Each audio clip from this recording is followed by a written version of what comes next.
السلام عليكم ورحمة الله وبركاته، ازيكم يا أحلى متابعين. قبل ما نبدأ أي حاجة عايزة بس أقول حاجة مهمة جدا. آه أنا مش بحب أعمل في الفيديوهات مثلا، الفيديوهات اللي أنا بعملها يعني آه أعمل مقدمة كبيرة وكلام كتير وحاجات، يعني غير الموضوع نقعد نتكلم وخلاص. انا مطالب مني ان انا اعمل كده علشان الفيديو يتشاف وعلشان الفيديو يبقى عليه مشاهدات كويسة. بس انا ما بعملش كده. انا عندي معلومة مفيدة،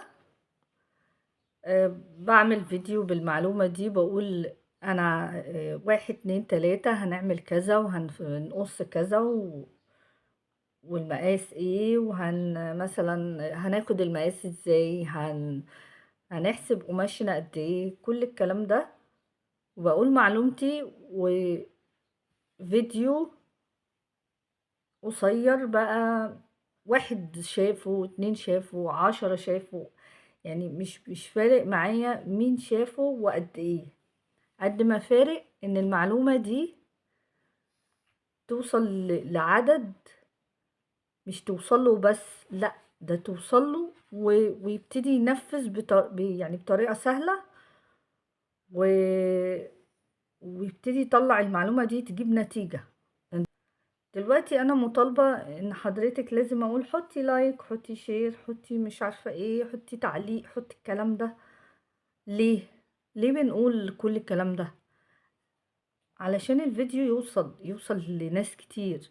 ما هو انتي بتاخديش المعلومة وتوقفيها عندك بس، او خدتي الفيديو واشتغلتي والدنيا تمام. يعني انتي دلوقتي يعني اللي عرفته دلوقتي ان انتي مثلا لما تحطي لايك ولا تحطي اي حاجة، الفيديو ده بينتشر. يعني مش انتي بس اللي بتستفيدي، بدل ما يبقى واحد بيبقى اتنين وتلاتة وعشرة. فاحنا ليه ما نعملش كده؟ آه معلش على المقدمة ديت، بس انا مش بعرف ان انا اعمل. لا، هنعمل شو بقى وبتاع وحطوا لايك وحطوا شير، واللي بيحب ربنا والكلام ده كله. لا، انا هقول معلومتي، و...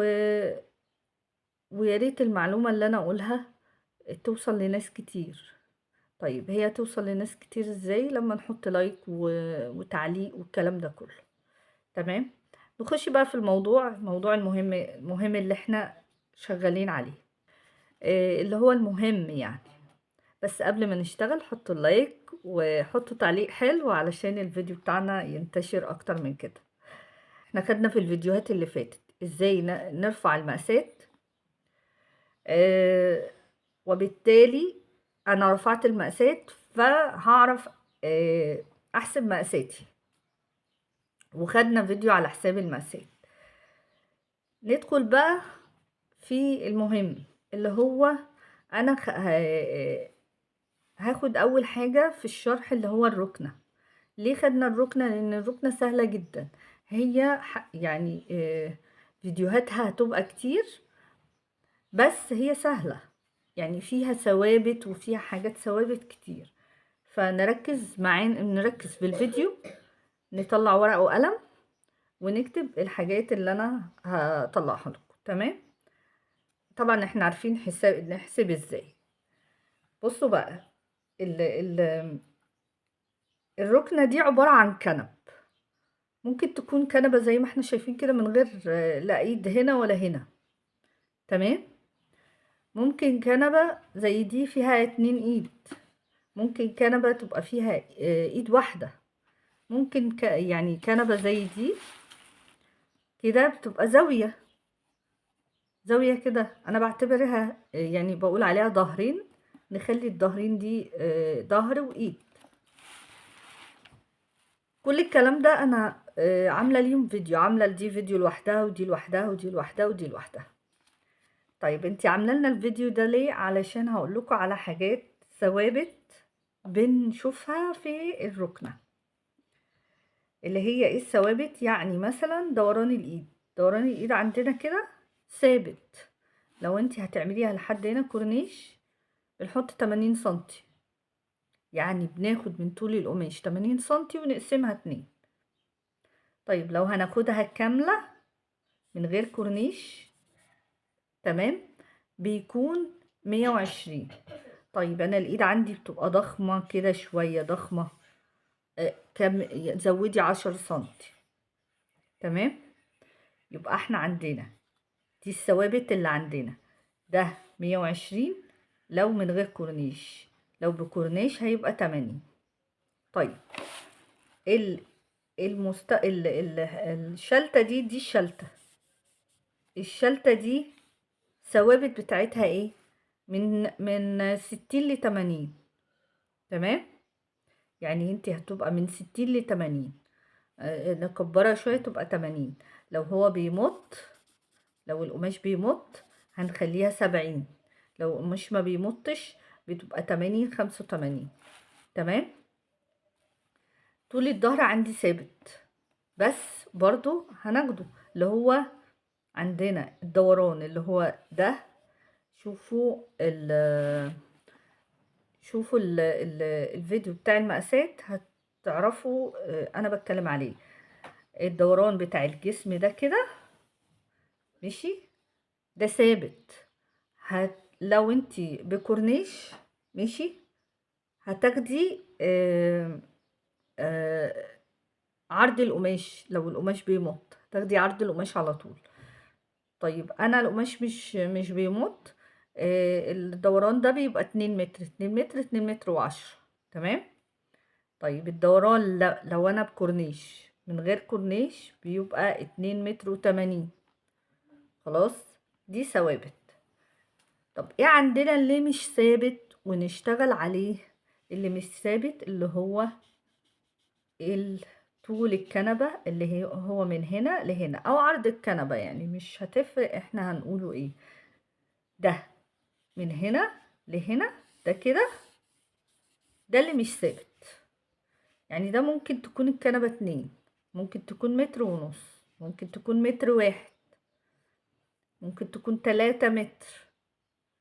فاحنا ما يفرقش معانا في المقاسات الا ده بس، عشان انتي لما تشتغلي في الاونلاين لو سمحتي هاتيلي المقاس ده. طب باقي المقاسات، لو انتي شايفة ان الركنة فيها حاجات مش طب يعني حاجات مش العادي، هتبتدي تاخدي مقاسات. لا، الى ركنة عادية زيها زي اي ركنة هناخد على المقاسات ده، تمام. انتي الدوران 120، من غير بكورنيش 80، دوران الجسم 2 متر و80، من بكورنيش هيبقى 2 متر قولي 2 متر 2 متر و10، بس هي 2 متر، تمام. لو عندك ايد زي دي ده اسمه كتف، زي ده. بصوا ده كده الايد هنا ايد، ده اسمه كتف. بصوا كتف عشان هي يعني زي يعني جاية زي بعضها، الظهر متساوي بالايد، ده الكتف. الكتف عندنا الدوران ده بيبقى 1 متر و40، الكورنيش بيبقى 1 متر، تمام. نركز قوي في الحاجات دي بقى ملهاش ثوابت.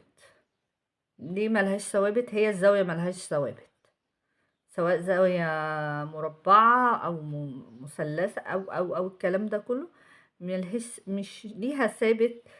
خدي مقاساتها لان هي بيبقى فيها شوية شغل شوية، تمام. انا ليه بقولك الكلام ده كله؟ علشان دي ثوابت بتفيدك في تحديد كمية القماش. خلاص، كل واحدة فيهم ليها فيديو، الفيديو موضح هنقص ازاي، هنقفلها ازاي، الكلام ده كله. الناس اللي عايزة تخش معانا على جروب الواتس، هسيب لكم لينك الواتس على في صندوق الوصف، تمام.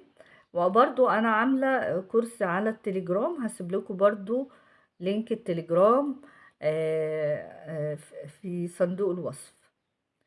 يعتبر دي اول حصه في الركنه. خدنا ثوابت بسيطه، الثوابت دي هتفيدك في تحديد كميه القماش. نستنى بقى الفيديو الجاي ان شاء الله. الفيديو الجاي هيكون عن الكنبة اللي هي بإيد من غير إيد، والكنبة اللي هي بإيد باتنين إيد. وهنشوف في عن طريق الفيديوهات فرق في كمية القماش هيكون الموضوع ازاي. عاملاها بكورنيش ومن غير كورنيش. هنشتغل الأول على اللي من غير إيد عشان سهلة جدا. ماشي. الطريقة بتاعتها نفس طريقة لو انتي معاكي قماش بيمط او مش بيمط، نفس الطريقة. تمام. انما دي لا، بتختلف في الطريقة. هناخدها دي برضو اللي هو بقياتي، هناخدها بس بتختلف الطريقة. لو قماش ما بيمطش الطريقة بتختلف، وبتختلف في كمية القماش.